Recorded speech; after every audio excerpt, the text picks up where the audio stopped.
Forgot about this story until telling it to some old classmates earlier tonight and figured I'd share here. For context, this happened just over 2 years ago. This starts way back in my sophomore year of high school when I took AP Chemistry with Ms. M. The AP Chemistry class was unbelievably frustrating for me because of Ms. M.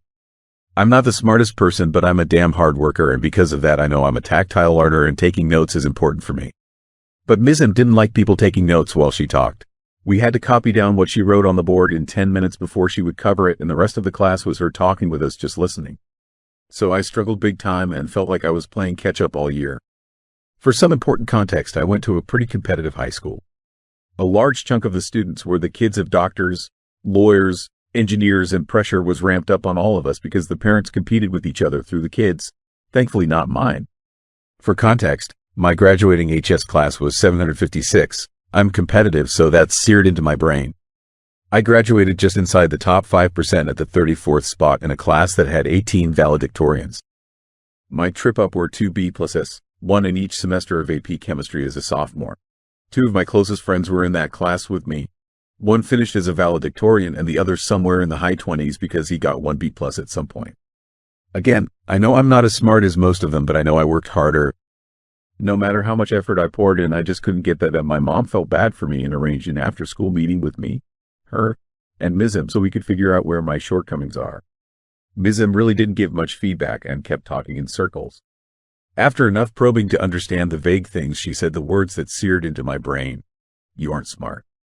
You just pretend to be smart by hanging out with actually smart people like, insert my close friends here. We were so shocked we just got up and left. I eventually learned my mom cried all of that night because I shouldn't have had to ever hear those words from a teacher. Thing about me is I've always been the chip on my shoulder, motivation guy. Didn't make the tennis team and told I'm not good enough? Guess I'll train and bypass the JV team and go straight to varsity. Think I'm too thin to play competitive basketball? I'll master my footwork and technique and show you weight doesn't matter. So naturally her words stuck with me and were my handwritten sign that I would tape above my desk to motivate myself for every academic challenge I faced. Anyways, fast forward about 14 years. I've finished med school and am a doctor in the middle of my residency. I also like to think I'm fairly well adjusted now. I dialed the competitive streak all the way down. I went back to my hometown to visit my parents and my mom asked me to pick up some stuff from the grocery store.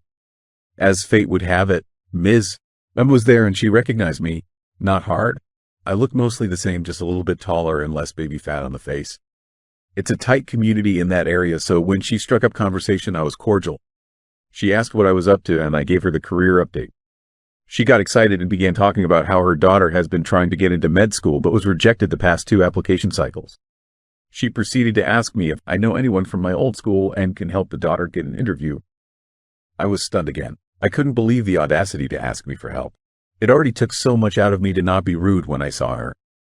I tried to keep it together and just said, no. She was surprised and tried to convince me and was asking if her daughter could email me. I couldn't hold it back anymore and let it rip. I told Ms. M that her daughter would benefit from someone who is actually intelligent, not someone who just hangs out with intelligent people and pretends to be smart. I still wasn't satisfied, so I took one extra shot while she kept asking for help by questioning how smart her kid is if someone unintelligent like me got in, but she's struggling. I told my mom when I got home. I think she was more proud of me in that moment than she was both when I got in and graduated med school. Story 2. A little context before I start this story. For my high school, at least, solo and ensemble participation, for the first round, was mandatory, and the number of kids who went on to further rounds reflected better on the director. To have a kid not participate, drop out, was a huge problem. I, 34F, have never been a petty person, and this was especially true back in high school when this story takes place.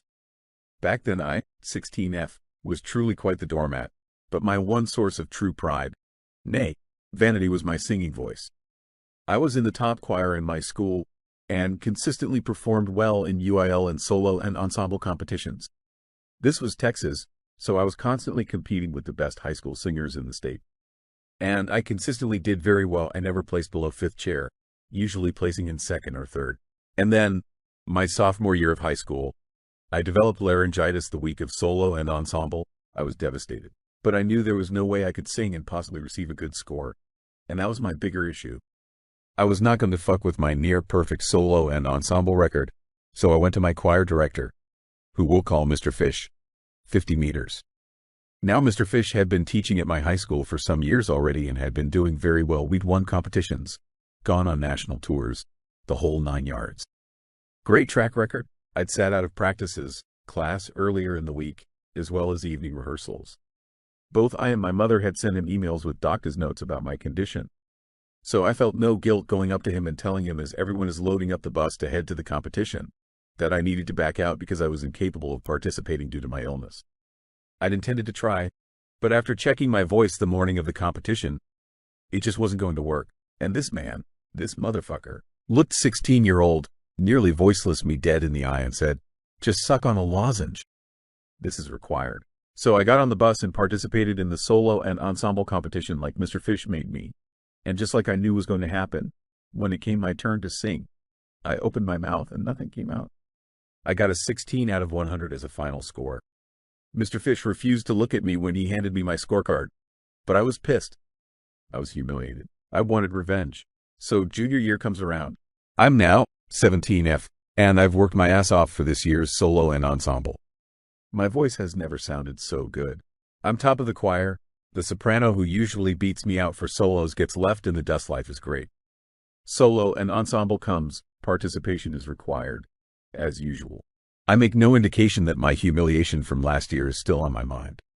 I just absolutely knock the competition out of the park and get first chair. Bam. Love it. The entire choir loses their minds when it's announced no one's made first chair in ages. Holy shit. I let that announcement simmer for a day or so. I can't remember how long. But not too long afterwards, I sent an email to Mr. Fish, our assistant choir director, and the solo and ensemble director announcing that I would be dropping from first chair. This was a Friday evening, so I knew the havoc it'd wreak. The house phone started ringing almost immediately. This was the early 2000s, and my mom said it was Mr. Fish for me.